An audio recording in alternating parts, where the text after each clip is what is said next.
Àbọrúbọyè o, ògbó atọ́, àsúre ìwòrìwò fún. Greetings, everyone, and welcome to today's episode of our teaching. We have a lot to learn from each other today. And thank you for being part of the live broadcast. How are you doing? How's your family? How is your business? How is your health? And also, we should talk about your spirituality also. How is everything going? You all right? It's good to see your face. It's good to see you being part of the broadcast today.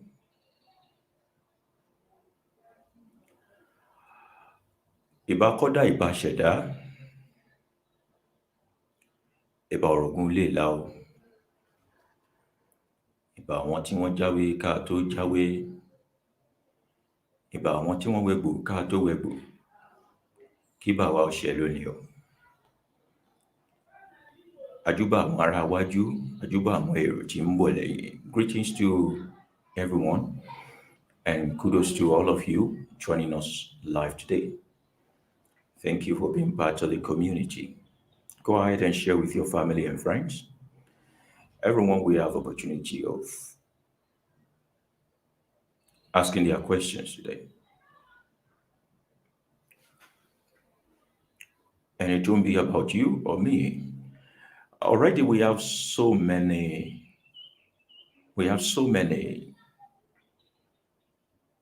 inquiries which I've actually picked out that we'll be treating, which are questions also. But then those who are joining us live will be able to also ask their own question here with us live. So in a jiffy, I will be taking questions from live audience, and I'll also be reading out email. This is the second episode of this particular program, which is a question and answer that was born out of people's curiosity and saying we should have a way of trying to ask you questions live and direct, a day dedicated for questioning. So everything in all aspect of life that borders around African spirituality, today is the day that we ask about them. So if you are joining us from YouTube, if you are joining us from YouTube, you realize that there's a pin message. There's a pin message. You can see there, say use link to join as live guest. There's a pin message there that says that. You can look for that message and use it to be part of the live audience. So we are going to be taking our very first question, and I'll bring that up from the mail. Okay, this question is coming from a man named I think his name is Kelvin. Kelvin is asking a question here. Now, I hope that we all can see it. If you can see very well, kindly say yes.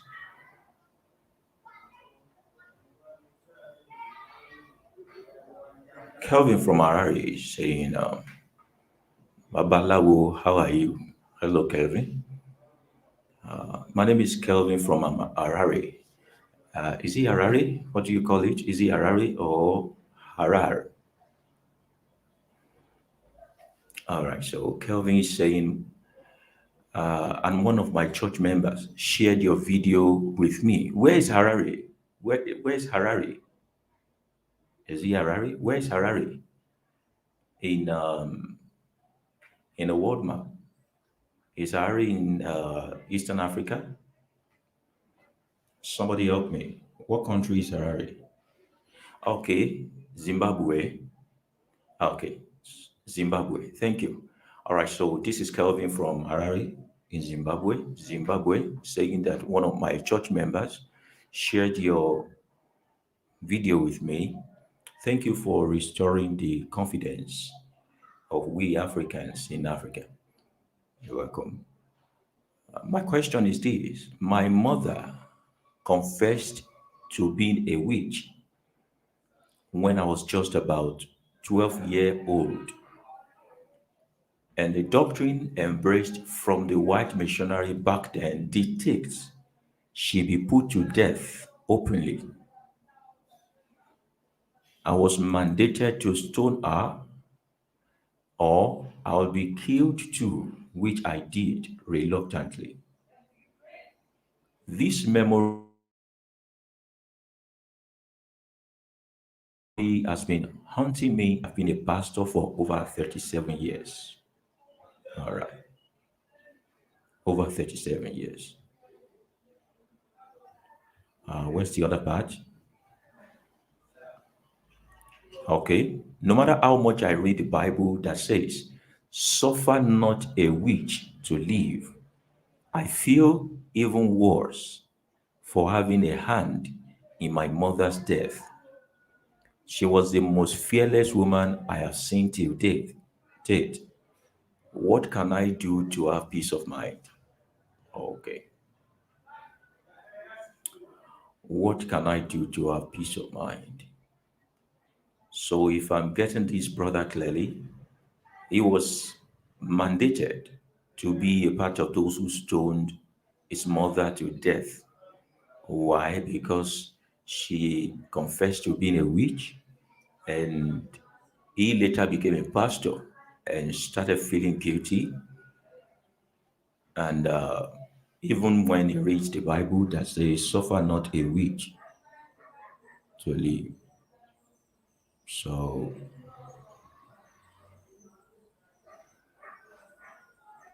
we have a lot to to discuss on that regard today.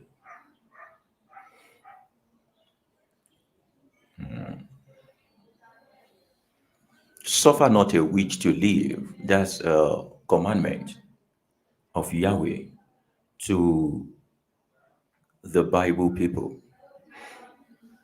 And today is not a day that we we fight or cast our appeal before pigs by possibly wanting to demonize or castigate a certain religion or the other. But we are going to be skillfully and logically examine things without sentiment. Without sentiment. So, who is a witch? Who is a witch? Now, in the days of great cleansing, cleansing in those days is synonymous to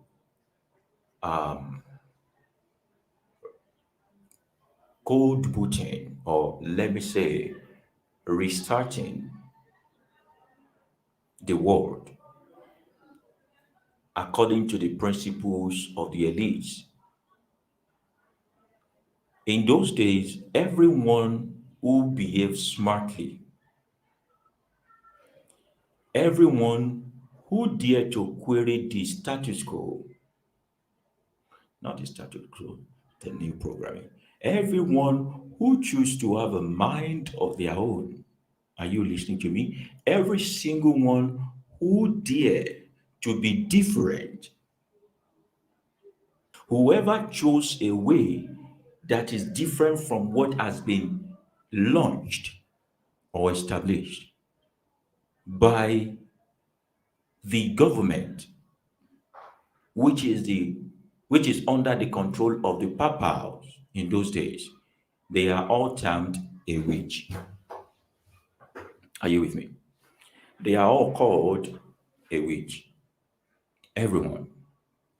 You dare know the secret of the universe, you are a witch. You dare know how to mix one or two together to get what you desire without the approval of the government, you are a witch. You dare understand the words of nature, it's either you are termed as a sorcerer, a wizard, a magician, a witch. In those days, a man like me would have been killed by people like you. I say, in those days, a man like myself would have been long killed by people, even though a man like me is still killed daily in our dispensation. But for daring to challenge what has been widely spread as the new truth or the real truth, and querying, asking questions, resisting the invasion either through mental medium or financial medium or whatever medium, whoever so desire to raise up their head and query the status quo are called wizard, witch, as little as having enough confidence to ask questions is witchcraft in those days. Are you guys with me? And most of the people who query the status quo in those days are the women. They are the women. Remember, we were coming from a feminine world, a world where women make decisions, a world where women are the most important gender on earth, a world where our world was so soft because things are run by women, a motherly society. And then the rebellion of the patriarchy came up, and there is a need to subject these women. So a woman that has a blonde hair is qualified as a witch in those days. A woman who has a red hair is qualified as a witch. A woman with a blue eye, as much as having a perfect form of facial representation, is a witch. A woman that is termed as beautiful of today is a witch in those days. Why? Because she gets extra attention.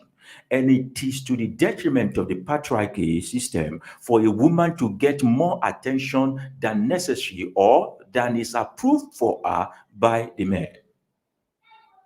Are you following me? Those women were standing up to their right. They were speaking up. Of course, they are the closest to the universe according to African ancestry teaching. So they understand more, and power flows. The power of nature flows freely and without hassle through them. And they were termed as witches. People who have the mind of their own, people who have a mind of their own are called witches. Are you with me? The word called blasphemy, heresy, rebellion is defined as a man who can think for himself, a woman who can think for herself. To blaspheme is to reason outside the box. To say heretic things is to teach against what is prevalent, is to say, I will not accept this definition that is common because it is a lie. And mind you, no matter how long the truth say in society, it doesn't still make it lie. No matter how long the lie stays, it doesn't still make it true. Are you with me? So Kelvin from Harare, you concluded. Let's go back to Ismail. Kelvin from Harare concluded by saying, she was the most fearless woman I have seen till date. Your mother might have been hypnotized into confessing that she's a witch because she's resisting some kind of social norm that is not prevalent in Africa. Remember, you said also that it was in the days of the white missionary. And who determines who to call a witch? What qualifies a man a witch? Who is in the position to judge if one is a witch or not? So, is it okay for us to all agree today that Kelvin's mother was set up because of her resistance to the white rubbish? Remember, we are not anti white on this platform, we are anti slavery, anti invasion. Is it okay for us, judging from this and all, is it okay for us to agree that Kelvin's mother was set up, hypnotized, or forced to confess that she is a witch as an exhibit or alibi for her to be terminated and for her son to also carry the guilt of those who killed his mother? He needed to be forced into being part of those who stoned his mother to death. And at the end of the day, after 37 years, even though Kelvin has become a pastor of a church who read the Bible, every single time he come across the place where suffer not a witch to live, his emotion is angry, he is in pain, he is hurt that he also is part of those that killed his own mother, even when he was 12-year old. And I'm thinking maybe the message that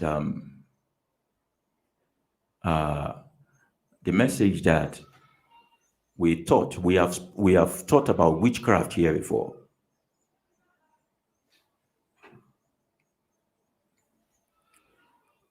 We have spoken about witchcraft here before. Seems we are frozen currently. We have spoken here about witchcraft before, and maybe one of those message he read about, he listened to it, and then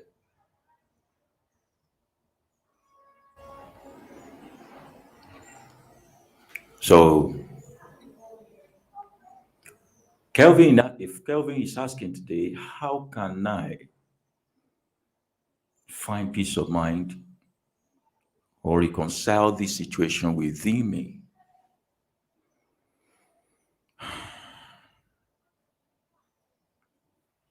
You needed to, first of all, understand who is a witch. So that's why I took time to explain that.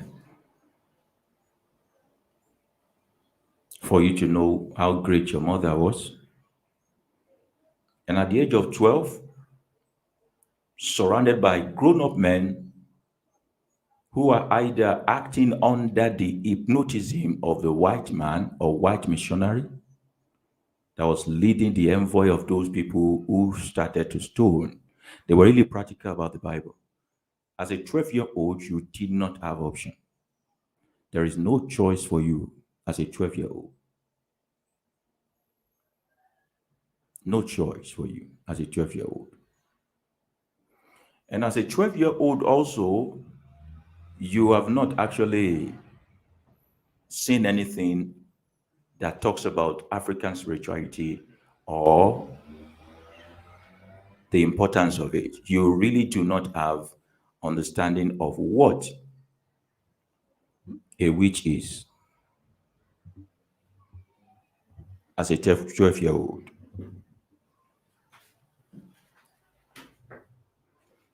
Please, you can put in your own suggestion for Kelvin. How can they reconcile with his mind about the situation?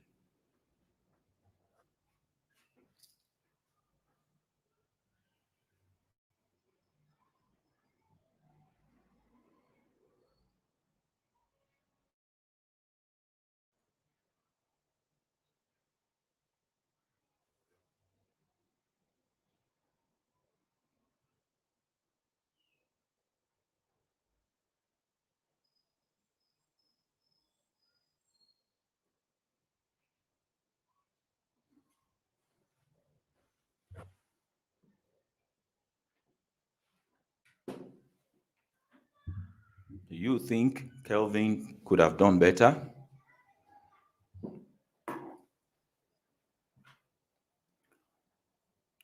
Do you think he has more choice?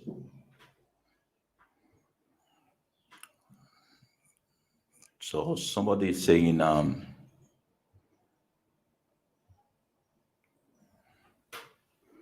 the missionaries did not want traditional African spirituality passed down. She would have been usurped by their authority.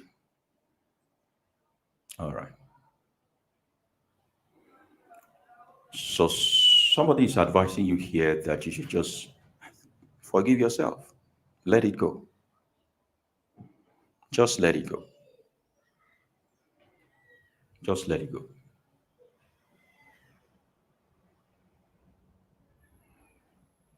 And another person is saying, as long as he remains a Christian, he cannot forgive himself.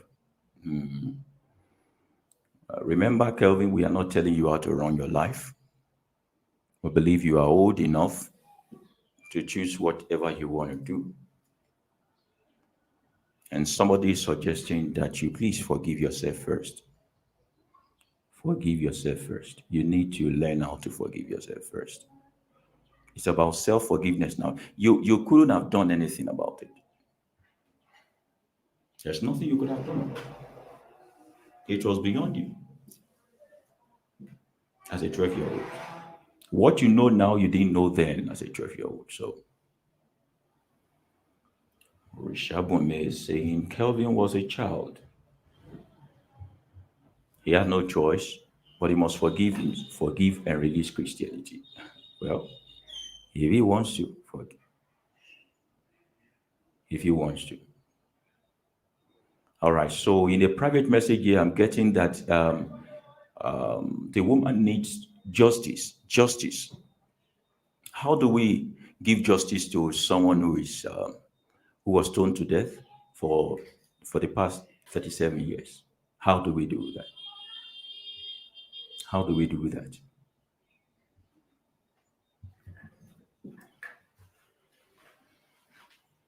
Please keep the suggestion coming, please. And you can also be part of the live stream by using the link that is pinned on our YouTube channel.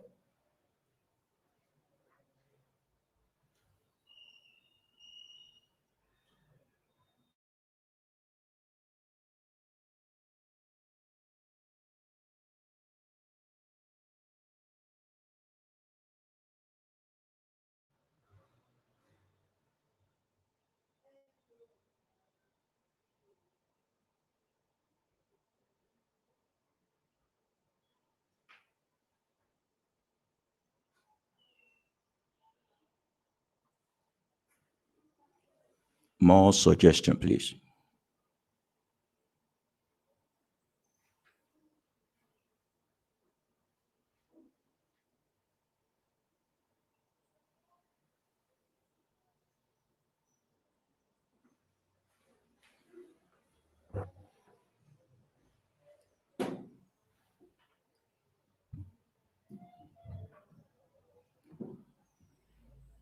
All right. So Sios is saying that I understand the pains of pain at that age. We have to learn to move on from hurt others put us through. We have to move on. Yes, we have to.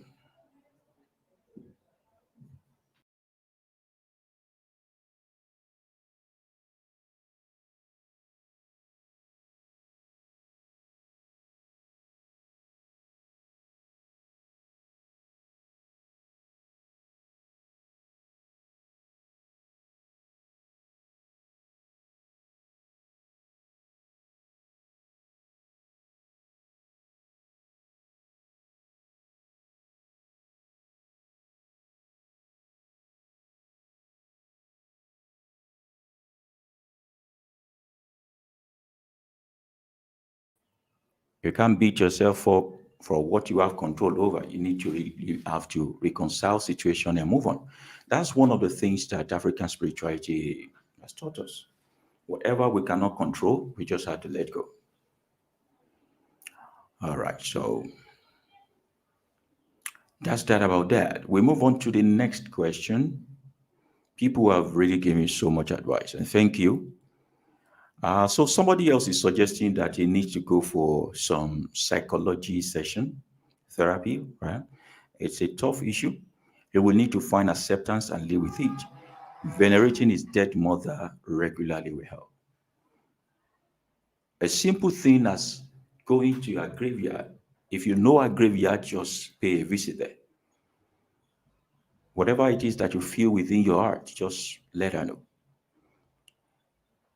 Let our energy know that, you were just a child. You know not better. And now you understand how powerful and how strong mother she is. And you hope to do something fantastic and to teach your children to be as courageous as she is. Do that regularly until you feel better within you. Anything else, don't beat yourself up.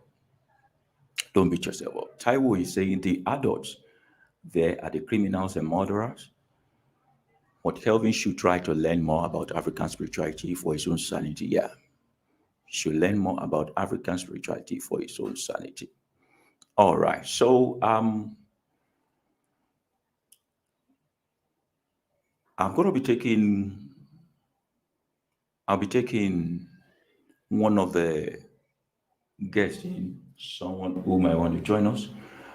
Please don't forget to use the link that is pinned on our YouTube channel to be able to join this broadcast.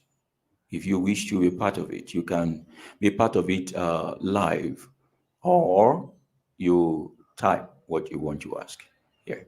So I think I do have someone here. I have Kewe here. I don't know. Can I see him also? All right.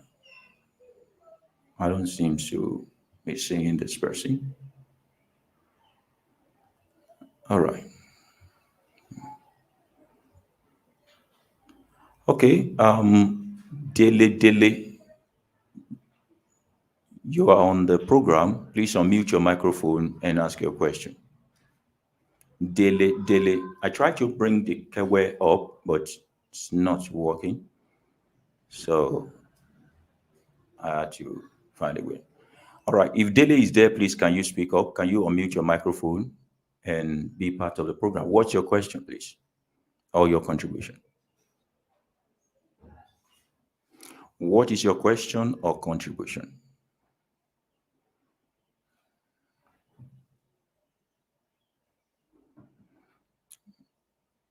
All right. So if Dele is just here for fun, let me kick him out. All right. So more people, please, you can access the program then. Let's move on from the issue of let's move away from the issue of Kelvin and see if we can treat another question.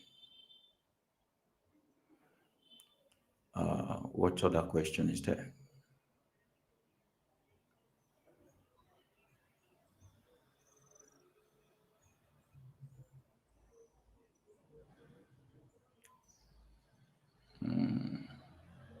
Let's see this. All right. So this person is saying if Grace Travels, Grace Travels is saying if everything is everything exists, okay. If everything exists within the universe like codes of algorithms in a computer program, isn't God the creator of the universe just like the computer programmer? Like your teachings? Thank you. All right. Grace Travels. Have we all seen the question? I want us to see the question before I put it down. If everything exists within the universe, like codes of algorithms in a computer program, isn't God the creator of the universe just like the computer programmer? I like your teachings. Thank you.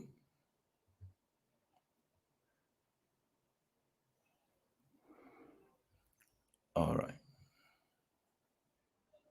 So someone is saying they can't hear my voice. Can the rest people hear my voice? So the question of Grace Travels is going back to the if there is God, if there is no God. And I'm sure the person is trying to also ask if do we believe in God, the concept of Godship. Um, I was speaking at the Pan African Thought Center in United Kingdom over the weekend. That was on last Sunday, and someone brought up this kind of question, and I was sent into what I would call a metaphysical frenzy to be able to explain this concept to them. And permit me to repeat myself. Maybe I will not be able to repeat myself like this in the future. I obviously cannot spend my episode of life defending if there is God or not. I will be like atheist or I will be like religious people. Now, the greatest limitation of mankind is our imagination, the ability to imagine things. The greatest, I say again, the greatest limitation of mankind is imagination. For no man can achieve beyond what he can imagine. I do not speak like the motivational speaker that say, if you can see it in your head, you can have it. Now, you cannot go beyond your level of thinking. It is absolutely impossible for you to attract what you do not desire. And what you call desire what you call desire are the pictorial representation of either your journey towards destination or the destination that you journey towards. Can you guys hear me clearly? Your desire is a mental creation of what you want in life that absolutely is a sort of destination, and there is not one single destination for mankind in this episode of life. We constantly want new destination after destination. A destination of a man who wants to marry is to have a wife. A destination of a man who have a wife and want children is to have one. A destination of a homeless man is to have a home over a shelter, a roof over his head. A destination of a jobless person is employment. The destination of an hungry person is food on his table. We can fit into each and every of these events of life. They are all destinations that we get to and move on. We get to and move on. And in the process of getting to different set of destinations in life, the word destination never truly exists. Our life is existing on a timeless, infinite, and eternal roller coaster kind of thing. Where you were, you are. Where you will be, you have been. Can I say that again? Where you were, you are. Where you will be, you have been. There is nothing absolutely new under the sun. It is the saying of the ancestors, and that is to tell you that you are absolutely a repetition of an event. A repetition of an event. So when you create a word sentence to eulogize yourself and say a God created time and step out of time to control time, you are just flabbergasting yourself.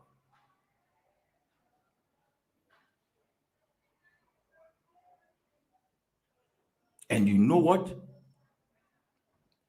God is a product of your thought. God is a product of your thought. I will do a practical example to you today. All of you listen attentively. I'm going to ask you a question, and I want you to give me an answer. Who is God?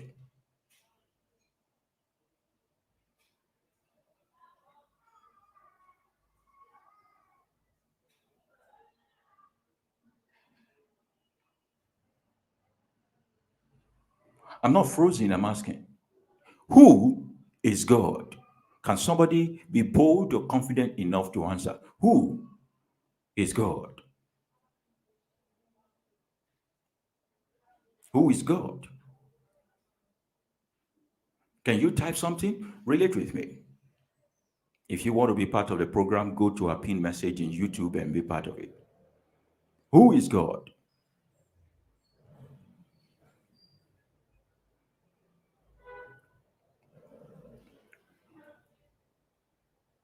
You realize that when I ask a question, what you start thinking about is what God may be, what God should be, and what you have been told that God is.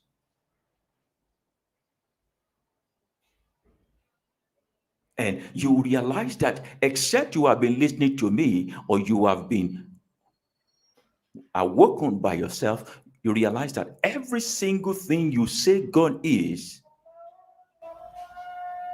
a product of your own imagination.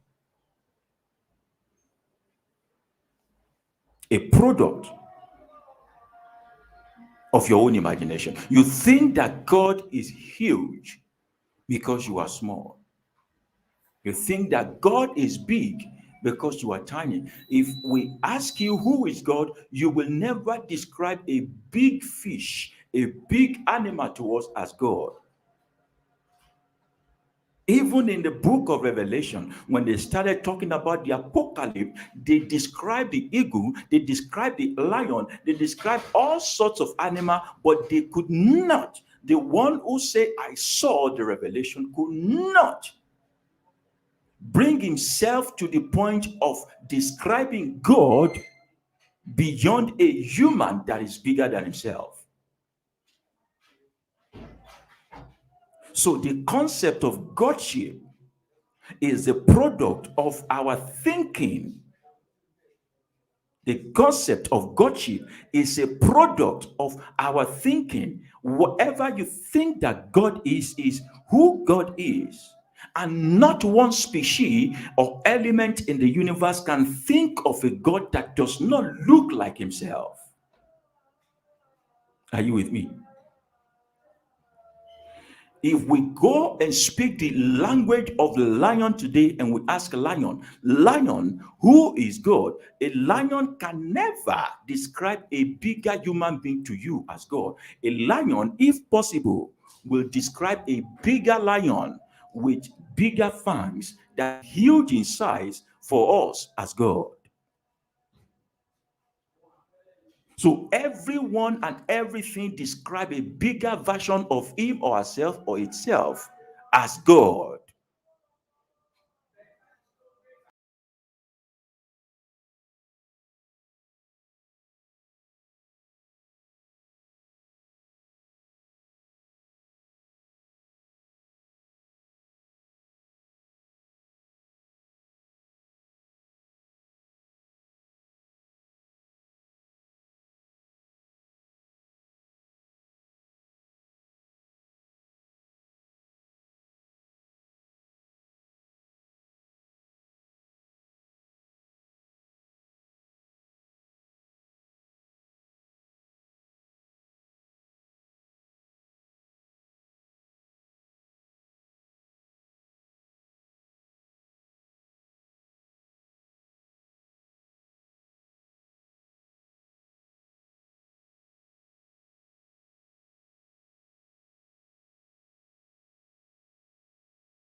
Apologies for the break in transmission.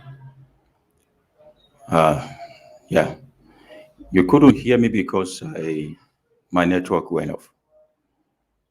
So I hope that we will be able to continue without ASU for now.